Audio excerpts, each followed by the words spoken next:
जन्मेदेखि खाएको बरु पलाटीले कोही गली खैलिउ कस्तो हुने भने रिङ्दै घुम्दै आनु होला फुलबारीमा छु चाहिँ छन् वाउ बिहे गर्न लाग्नु भएको छ भने अर्डर गर्न सक्नुहुन्छ है रोजको हेलो एभ्रिवान नमस्ते वेलकम छ न्यू भ्लग न्यू च्यानलमा आज पनि आइसकेको छु महिमा छेत्री हैन आज चाहिँ म नयाँ भ्लग लिएर आएको छु तपाईहरुले के को भ्लग हो भन्ने कुरा पक्कै पनि तपाईहरुले थमेल हेरेर थाहा पाइसक्नु भएको होला हैन आज चाहिँ म फुलबारीमा फुलहरु देखाउन गइरहेको छु हैन आज चाहिँ कस्तो राम्रो फुल फुलेको छ यो ठाउँमा चाहिँ हैन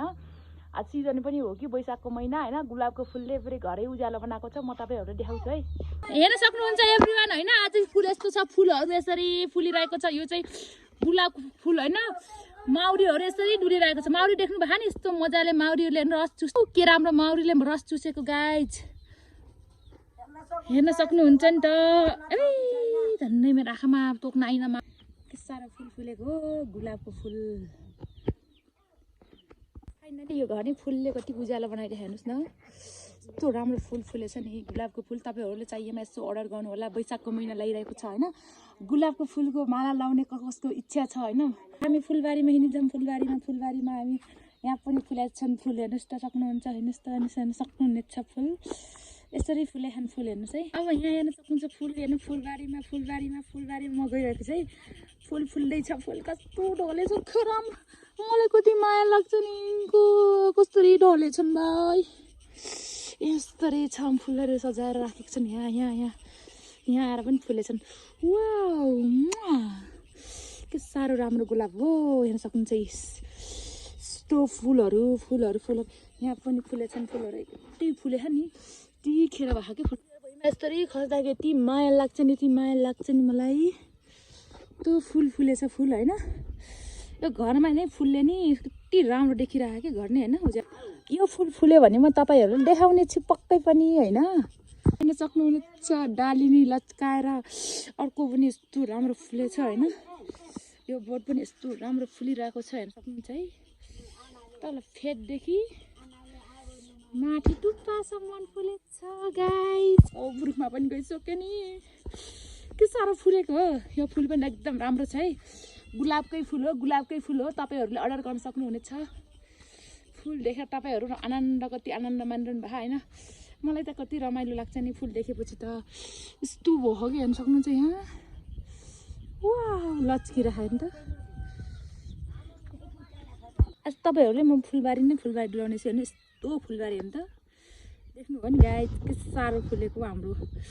आँगनमा चाहिँ यस्तो फुल फुलेछ हैन चाहिएमा अर्डर गर्न सक्नुहुन्छ है यस्तो राम्रो फुल फुलेको ठाउँ हो यो तल पनि भाइले पनि फुल फुलाउँदैछन् त्यो राम्रो फुल फुलिरहेको छ यति राम्रो तपाईहरुले हेर्न सक्नुहुनेछ फुल लगाउने आमा हैन यो फुल कोले रोप्या अब कोले रोप्या हो यो फुल नातिन बुहारीले हजुर केटा नातिन बुहारीले रोपेको हो ए नातिनी बुहारी गए पनि फुलेर नातिनी बुहारीको याद आछ हैन अब नातिनीले रोपे हैन नातिनीले नातिन रोपेको होइन नातिन बुहारीले रोपेको हो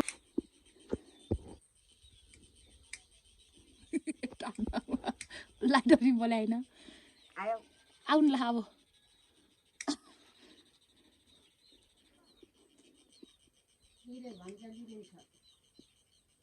राम्रो छैन थोरै के खानु भयो अब यसरी आबैले यसरी सुल्पा खानुहुन्छ गाइस तपाईँ घरकोतिर खानुहुन्छ कि खानुहुन्न हाम्रोतिर यस्तै खानुहुन्छ खान लाग्नु कति वर्ष भयो जन्मेदेखि आबैले जन्मेदेखि खाएको देखिसम्म कसले भन्यो स्वास्थ्यमा हानिकारक हुन्छ भने कति वर्ष हुनुभयो अरे अब 90 वर्ष भयो होला 90 वर्ष हुनु भएको आबैले यसो चुरोट खानुहुन्छ कसले भन्नु तपाईहरुले चुरोटले असर गर्छ भनेर असर गरिन हैन आबै खोइ गर्न डाकेर आजसम्म जन्मेदेखि खाएको हो के भएन असम्म के भएन यो खाइसे के हुन्छ कुन त के भन्छ हैन तपाईले यो खान मन लाग्छ यो न यसको जति भोक्ता अरूको लाग्दैन यसकै लाग्छ धेरै बरु भात नखाइने हुन्छ भात खान मन लाग्छ कि यो सिल्पा खान मन लाग्छ कल्लो भात खान मन लाग्यो भने यो सिल्पा खाने भने बल्ल पेट भरिन्छ पेट भरिदिन्छ ओहो नीति माल्ने यही हो भक्ति माल्ने यही हो नन्ती माल्ने यही हो यही हो पहिला कसले खाना सिकायो मेरो आमाले आमाले त अझ तमाकु हाल्ने हटाइदियो हुक्का चिलीमा हालेर टन टन तान्ने गुर गुर त्यो खानुहुन्थ्यो ए बेला बेलुकी सिलाम्बो जस्तो खाने हजुर दिउँसो यताउता हिँड्ने सुल्बा खाने हजुर म त त्यही गरेर बानी लागेको ए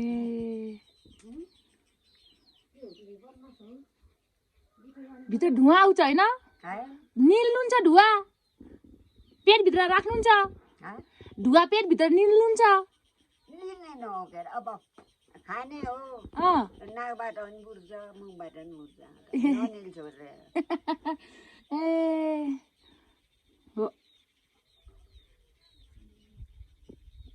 हाम्रो आबैले चाहिँ यसरी खानुहुन्छ सुल्पा दिनमा कतिपटक खानुहुन्छ दिनमा त 5-6 सुल्पा खान्छ 5 चोटि सुल्पा भर्नुहुन्छ ए साँझ सुत्ने बेला नि भर्नुहुन्छ सुत्ने बेला खाएर सुत्छु राति उठेर खानुहुन्न राति निर लाग्न भने उठेर सुल्पा भरेर खान्छु बल्ल निरान्छु ए तपाईँको छोरा बुहारीले नखाऊ आमा यसो खानुहुन्न भन्नुहुन्थ्यो कोही जाति खान्छ आमै भन्छु कोही बेला म एक सरकार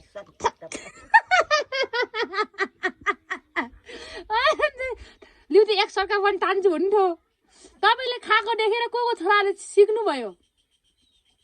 कोही मेरो कोखामा बस्यो भने मैले त्यसै तान्दाखेरि लिउ त म एक सरकार बुङ्ग पार्छु अन्त बुङ्ग पार्छु तपाईँको नातिहरूले खान्न नातिहरूले सिक्नु होइन कसैले खाएको देखेर खान्छु आबै भन्नु भएन बरु पलाटीले कहिले खैलिउ कस्तो हुने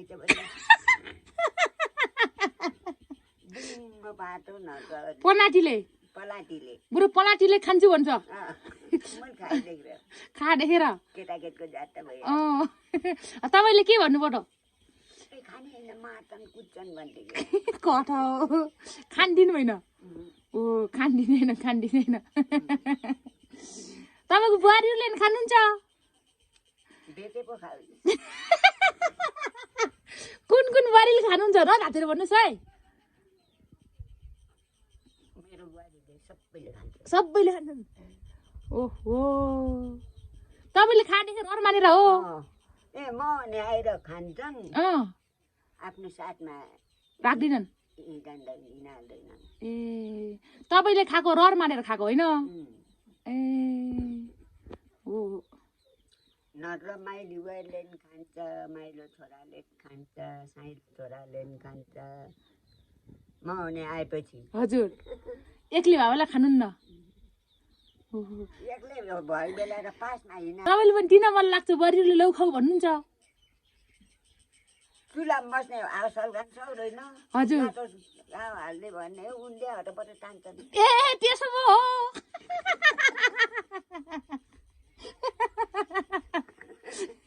अहिले चाहिँ आगोसँग आज चुरोट खाँदै खुब कुरा हुँदैछ है भोला कसरी हुँदैछ होइन बुढाहरू सिट बसेको त्यही त हजुर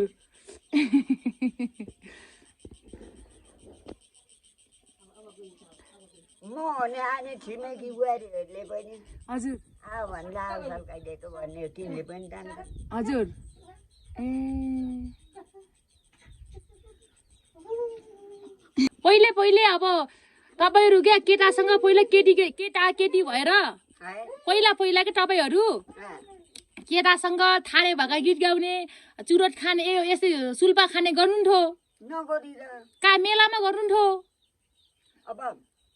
म सानो गाईवाला हजुर 9-10 वर्षको बाटा गाईवाला भएको हजुर एउटा मेरो कत्रा उब्री एउटा फोन मगर्नी थिए हजुर त्यो मगर्नी झुमानी थिए हजुर ठुला ठुला ठाकुरहरू आने जाडो डकाइदिएन भन्ने हजुर र डकाइदिएन जाने बेरी बेच्छ पिरो दिने हजुर र त्यही टन्डरीसँग त्यो सुल्पा खाएर बस्नु नि थो ओहो त्यही खाँदै गफ गर्दै गर्नु थो त्यो झुमानी मर्नीले सुट नदिने भएको त्यो काखमा हाल्छ आगोनुमा नारायण पूजा डलानैमा हुँ हजुर रिङ्दै घुम्दै आनु होला फुलबारीमा छु म फुलबारीमा छु म हो गुड लेख्नु भयो नि आफै फुलबारीमा हुनु छ फुलबारीको बीचमा हुनु छ गाइज के रङ्ग लाग्छ र हजुरलाई बासन्युली खोला सबैजना भेटा भएर मेरो फुलहरू हेरिदिनु होला होला हेरिदिनु होला भन्नुहोस् सबैजनाले मेरो भिडियो हेरिदिनु होला गरिदिनु होला कमेन्ट गरिदिनु होला लाइक गरिदिनु होला बारीको फुलसँगै हाम्रो धेरै कथा कहानी भयो आफैसँग होइन धेरै कुरा पनि भयो होइन आज चाहिँ म भ्लगमा सबै कुरा देखाइसकेको छु हेरिदिनु होला हेलो एभ्रिवान होइन आजको भ्लग चाहिँ यति नै थियो होइन यतिमा म बन्द गर्न गइसकेको छु होइन आज चाहिँ ऱ्यान्डम भ्लग भएको कारणले कहिले के लिएर आएको हुन्छु म होइन सरी एउटा भ्लग चाहिँ हुँदैन मेरो होइन त्यो भ्लग चाहिँ आज फुलबारीसँगै फुलबारीको घरको आवेसँग कुरा भएको थियो आज होइन खुब राम्रो रमाइलो भयो होइन त्यो भ्लग चाहिँ होइन